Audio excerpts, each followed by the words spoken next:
Hello my dear student. आज हम एक न्यू चैप्टर पढ़ेंगे बीटा गामा फंक्शन। और बीटा गामा फंक्शन में हम सबसे पहले गामा फंक्शन पढ़ेंगे। ठीक है, तो चैप्टर का जो नाम है वो क्या है? Beta and gamma function.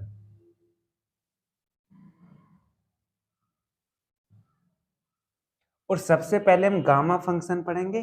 ठीक है, तो गामा फंक्शन क्या होता है देख लेते हैं। इसकी डेफिनेशन देखेंगे पहले हम।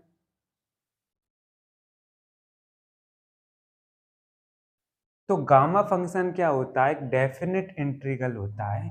और ये डिफाइन कैसे किया जाता है? Gamma n equal to 0 to infinite e की power minus x into x की power n minus one d x.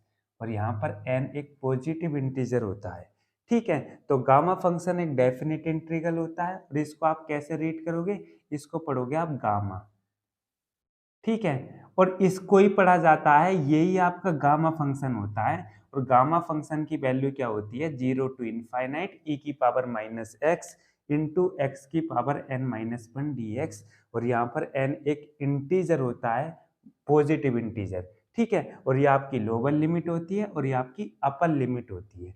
ठीक है, तो ये तो हो गई गामा फंक्शन की डेफिनेशन। अब यदि आपको gamma one, gamma two, gamma three की वैल्यू निकालनी है तो कैसे निकालोगे आप? सबसे पहले मैं गामा वन की वैल्यू निकाल के बता देता हूँ। ठीक है, आप इसमें n equal to one put करो। जैसे ही आप गामा वन की वैल्यू निकालनी है तो n के प्लेस पर वन पुट करना है। और ये हो जाएगा 0 to इनफाइनाइट ई की पावर माइनस एक्स। एन के प्लेस पर वन पुट करोगे आप। ठीक है, ये आपकी लिमिट है 0 to इनफाइनाइट। और इसको सोल्व करोगे 0 to इनफाइनाइट ई की पावर माइनस एक्स। ये हो जाएगा एक्स की पावर 0 dx। और इसको सोल्व कर लीजिए आप। ये हो जाएगा ई की पावर माइनस एक्स। एक्स की पावर 0 की वैल्यू 1 होती है। ठीक है, ई की पावर माइनस एक्स का इंटीग्रल क्या होता है? माइनस ई की पावर माइनस एक्स होता है। और ये आपकी लिमिट हो जाएगी। ठीक है, तो सबसे पहले क्या करोगे आप? अपर लिमिट पुट करोगे। एक्स के प्लेस पर अपर लिमिट पुट करोगे और फिर आप लोअर लिमिट पुट करोगे। ठीक है, तो देख लेते हैं। ई की पावर माइनस इनफाइनाइट की वैल्यू होती है 0। और ई की पावर 0 की वैल्यू होती है 1। ठीक है, तो ये हो जाएगा आपका 1। तो गामा 1 की वैल्यू हो गई 1। ठीक है, अब यदि आपको गामा 2 की वैल्यू निकालनी है या गामा 3 की वैल्यू निकालनी है तो आप ऐसे कोई करोगे कि इसमें आप n equal to two put करोगे या n equal to three put करोगे। तो फिर इसके लिए एक फॉर्मूला आता है, ये अलग से है। ठीक है, गामा फंक्शन की डेफिनेशन केवल ये है, ये मैंने अलग से बताया आपको। ठीक है, या नोट में लिख लेना आप। ठीक है, अब दूसरा पॉइंट क्या है? ये आपका पहला पॉइंट है। और दूसरा पॉइंट क्या आपका? यहाँ पर लिख लेता हूँ, put n equal to one. आपने क्या पुट करा इस डेफिनेशन में? n equal to one put करा और गामा वन की वैल्यू आ गई 1। ठीक है, तो अब एक दूसरा नोट पॉइंट क्या होगा यहाँ पर? दूसरा नोट पॉइंट है आपका gamma n equal to n minus one factorial. ये इसकी वैल्यू होती है। ठीक है, यदि आपको किसी भी पॉजिटिव इंटीजर का गामा निकालना है, मतलब यदि गामा के अंदर कोई भी पॉजिटिव इंटीजर गामा के अंदर कोई भी पॉजिटिव इंटीजर दे रखा है और उसकी वैल्यू निकालनी है तो आप कुछ भी मत करो। जैसे आपसे पूछे गामा 5 की वैल्यू निकालो तो आप इसमें 5 पुट कर दीजिए एन के प्लेस पर। ये हो जाएगा 4 फैक्टोरियल। और 4 फैक्टोरियल की वैल्यू तो आपको पता ही है, 4 इंटू थ्री इंटू टू, तो ये हो जाएगा आपका 24। ठीक है, इसी तरीके से यहाँ पर आप गामा 4 की वैल्यू निकाल सकते हो। आप एन के प्लेस पर 4 पुट कर दीजिए तो ये हो जाएगा 3 फैक्टोरियल। और 3 फैक्टोरियल की वैल्यू 2 होती है। ठीक है, तो ये आप याद रखोगे इस फॉर्मूले को। एक इस फॉर्मूले को याद रखोगे और एक इस फॉर्मूले को याद रखोगे। ठीक है, ये तो गामा फंक्शन की डेफिनेशन है। एक ये वाला फॉर्मूला होता है कि गामा एन बराबर होता है एन माइनस वन फैक्टोरियल। और यहाँ पर जो एन है वो एक पॉजिटिव इंटीजर होना चाहिए। ठीक है, यदि एन यहाँ पर पॉजिटिव इंटीजर है तो यहाँ पर आप ये वाला फॉर्मूला यूज कर सकते हो। अब यहाँ पर मैं इसको रफ कर देता हूँ। अब हम देख लेते हैं गामा फंक्शन का reduction formula. Reduction formula for gamma function.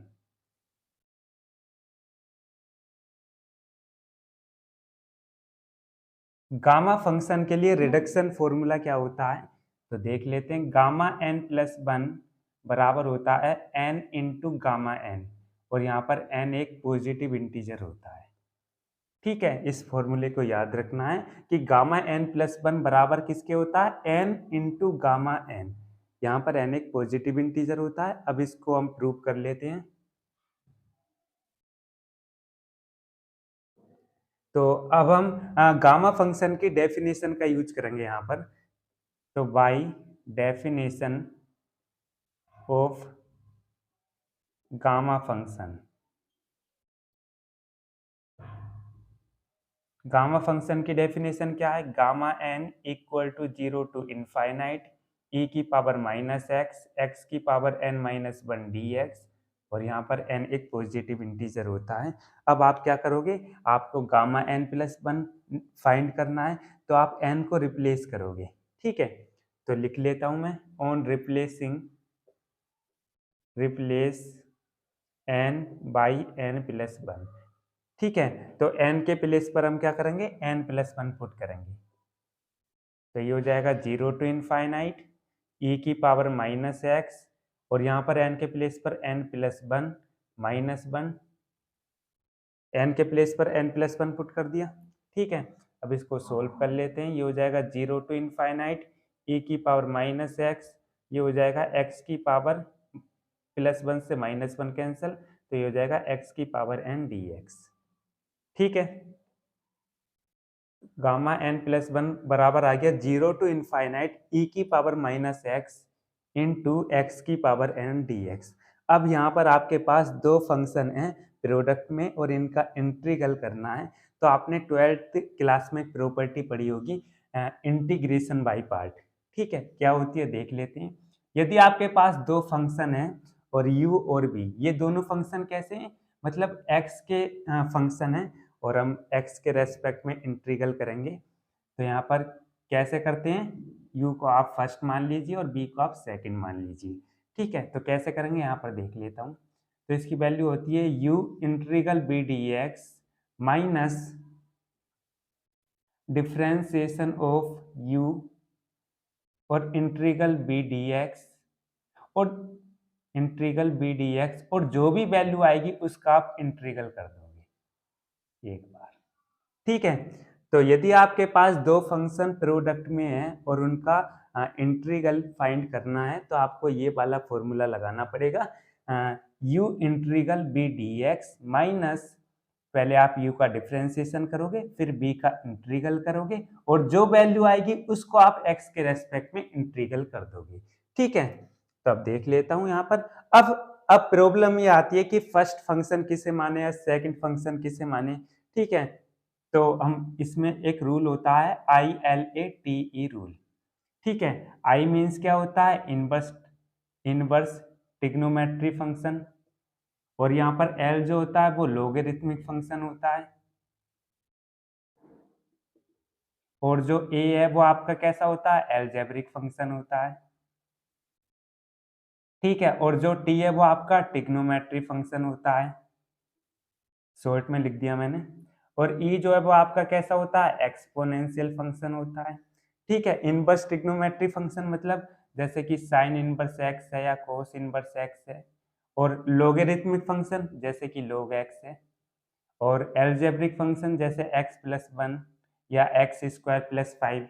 ठीक है, और ट्रिग्नोमेट्री फंक्शन जैसे साइन एक्स है या कोस एक्स है, टेन एक्स है, और एक्सपोनेंशियल फंक्शन जैसे e की पावर x है। ठीक है, तो आप देख लीजिए कि e की पावर माइनस एक्स सबसे लास्ट में आता है, और x की पावर n क्या एक्सपोनेंशियल फंक्शन है, सॉरी x की पावर n जो है ये एल्जेब्रिक फंक्शन है, और a की पावर माइनस एक्स ये एक्सपोनेंशियल फंक्शन है। तो आप इसको फर्स्ट मानोगे और इसको सेकंड मानोगे। ठीक है, जो पहले आएगा उसको मानना है फर्स्ट। ठीक है, तो इसमें x की पावर n पहले आ रहा है और e की पावर माइनस एक्स बाद में आएगा, क्योंकि ये आपका एक्सपोनेंशियल फंक्शन है और ये आपका कैसा है, एल्जेब्रिक फंक्शन है। ठीक है, तो देख लेता हूँ, इसको फर्स्ट मान लेता हूँ और इसको सेकंड मान लेता हूँ। अब कर लेता हूँ मैं इनका इंटीग्रल। तो x की पावर n को एज इट इज, e की पावर माइनस x का इंटीग्रल करो तो e की पावर माइनस x और माइनस आ जाएगा, और यहाँ पर लिमिट लगा दीजिए 0 टू इनफाइनाइट। ठीक है, ये हो जाएगा 0 टू इनफाइनाइट। फर्स्ट फंक्शन का क्या करेंगे, डिफ्रेंसिएशन, देख लीजिए आप। तो ये हो जाएगा n x n minus one, और सेकेंड फंक्शन को इंटीग्रल करना है, मतलब e की पावर माइनस एक्स का इंटीग्रल क्या होता है, e की पावर माइनस एक्स, और माइनस वन आएगा तो माइनस माइनस प्लस हो जाएगा। ठीक है, तो अब देख लेता हूँ। अब जैसे मैं यहाँ पर सबसे पहले आप क्या करोगे, अपर लिमिट पुट करोगे x के प्लेस पर, फिर लोअर लिमिट पुट करोगे। तो अब मैं अपर लिमिट पुट करता हूँ, x के प्लेस पर इनफाइनाइट पुट करूंगा तो ये इनफाइनाइट हो जाएगा। ठीक है, इनफाइनाइट की पावर n तो इनफाइनाइट हो जाएगा। यहाँ पर n एक पॉजिटिव इंटीजर है, n की इनफाइनाइट की पावर 1, इनफाइनाइट की पावर 2, इनफाइनाइट की पावर 3, कुछ भी कर लो इनफाइनाइट आएगा। देखो ये इनफाइनाइट आ गया, और जैसे ही आप जीरो पुट करोगे तो ये क्या हो जाएगा, जीरो हो जाएगा। सॉरी, आपने x के प्लेस पर इनफाइनाइट पुट करा तो ये इनफाइनाइट हो गया, और इनटू, और जैसे e की पावर माइनस इनफाइनाइट करोगे तो ये जीरो हो जाएगा। मतलब x टेंडिंग टू इनफाइनाइट पर ये जो फॉर्म बन रही है, मतलब इनफाइनाइट इंटू जीरो फॉर्म बन रही है, तो आप इसमें डायरेक्ट वैल्यू नहीं रख सकते, इसलिए आपको सोल्व करना पड़ेगा। तो कैसे सोल्व करेंगे, यहाँ पर आप लिमिट लेके, मैं यहाँ पर सोल्व करता हूँ, मतलब ये यहाँ पर सोल्व नहीं करना, मैं इसे अलग से बता देता हूँ। ठीक है, तो limit x tending to infinite x की पावर n e की पावर माइनस एक्स। आप इसमें इनफाइनाइट डायरेक्ट वैल्यू नहीं रख सकते, क्योंकि फॉर्म बन रही है इनफाइनाइट इंटू जीरो। ठीक है, तो जैसे ही आप x के प्लेस पर इनफाइनाइट पुट करते हो तो ये इनफाइनाइट इंटू जीरो बन जाएगी। तो आप इसको कैसे करोगे, लिमिट x की power x tending to infinite x की पावर n e की पावर x। अब ये फॉर्म बन गई आपकी इनफाइनाइट अपॉन इनफाइनाइट। ठीक है, और जब भी फॉर्म इस तरीके की बनती है तो आप उसमें क्या करोगे, एल हॉस्पिटल रूल लगाओगे। तो अभी आप, एक तरीका तो यह है कि आप यहाँ पर एल हॉस्पिटल रूल लगा लो, या फिर एक तरीका और है कि आप इसमें क्या करोगे, सीरीज रख के इसको सोल्व कर सकते हो। ठीक है, तो मैं इसको सीरीज की हेल्प से बता देता हूँ। ठीक है, तो ये हो जाएगा limit x tending to infinite, और ये हो जाएगा x की पावर n, e की पावर x की सीरीज आप सभी को पता है, 1 plus x square upon 2 factorial, x की पावर 3 अपॉन 3 फैक्टोरियल। ठीक है, अब क्या करूंगा मैं यहाँ पर, जैसे ही आप x के प्लेस पर इनफाइनाइट पुट करते हो तो अब भी ये फॉर्म कैसी बन रही है, इनफाइनाइट बाई इनफाइनाइट, मतलब अभी इसको अभी सोल्व करना पड़ेगा, डायरेक्ट वैल्यू नहीं रख सकते। ठीक है, तो कैसे करेंगे, limit x tending to infinite, आप क्या करोगे, न्यूमिरेटर और डेनोमिनेटर दोनों में x की पावर n से डिवाइड कर दोगे। ठीक है, तो कर लेता हूँ मैं, x की पावर n अपॉन x की पावर n, और ये हो जाएगा 1 अपॉन एक्स की power n plus x upon x की पावर n प्लस, इतने ही रहने देता हूँ बस यहाँ पर, और यहाँ पर एक टर्म आएगी x की power n upon n factorial. ठीक है, तो इसको लिख लेता हूँ, x की power n upon n factorial, और x की पावर n से आप डिवाइड कर रहे हो। ठीक है, इसको मैं थोड़ा और बड़ा कर लेता हूँ, तो सोल्व कर लेता हूँ, इससे कैंसिल हो जाएगा, तो ये हो जाएगा limit x tending to infinite, 1 ऊपर 1 बचेगा, ये कैंसिल हो जाएगा, और ये हो जाएगा 1 अपॉन एक्स की पावर n प्लस ये हो जाएगा 1 अपॉन एक्स की power n minus one, plus ये हो जाएगा आपका 1 अपॉन n फैक्टोरियल। और इससे अगली टर्म यदि मैं लिखना चाहता हूं तो कैसे लिखूंगा, x की power n plus one upon n plus one factorial, और आप इसमें x की पावर n से डिवाइड करोगे। ठीक है, मैंने कुछ नहीं करा, यहाँ पर इसकी सीरीज लिखी, और इस सीरीज से मैं अगला टर्म यदि लिखना चाहता हूँ तो कैसे लिखूंगा, देखो आप देखना चाहो यहाँ पर, ये क्या था, मैं e की पावर x की सीरीज बता देता हूँ, 1 plus x square upon 2 factorial, x की power 3 upon 3 factorial. Plus x की power n upon n factorial. ठीक है, मतलब ये एक्स की पावर 1 है तो इसको 1 फैक्टोरियल लिख सकते हो। इस 1 को क्या लिख सकते हो, एक्स की पावर 0 अपॉन 0 फैक्टोरियल। ठीक है, और यदि ये क्या हो रही है, एक्स की पावर 0 अपॉन 0 फैक्टोरियल, फिर एक्स की पावर 1 अपॉन 1 फैक्टोरियल, फिर एक्स की पावर 2 अपॉन 2 फैक्टोरियल, यहाँ पर एक्स की power n upon n factorial. यदि मैं इससे अगला टर्म लिखूंगा तो एक्स की power n plus 1 upon n plus 1 factorial लिखूंगा। ठीक है, तो मैंने इससे अगली टर्म लिख ली और यहाँ पर भी आप क्या करोगे, एक्स की पावर एन से डिवाइड करोगे। ठीक है, डेनोमिनेटर में भी आपने एक्स की पावर एन से डिवाइड करी है और न्यूमिनेटर में भी। ठीक है, जब ये आपस में कैंसिल होंगे तो यहाँ पर ऊपर एक्स बच जाएगा। ठीक है, तो ये हो जाएगा x upon n plus 1 factorial. समझ में आया? ठीक है, अब आप इसमें क्या करोगे, लिमिट पुट कर लीजिए। तो करो आप यहाँ पर 1 अपॉन एक्स, एक्स के प्लेस पर इनफाइनाइट पुट करोगे, 1 अपॉन इनफाइनाइट 0, यहाँ पर भी 0। इसी तरीके से यहाँ पर 1 अपॉन एन फैक्टोरियल हो जाएगा।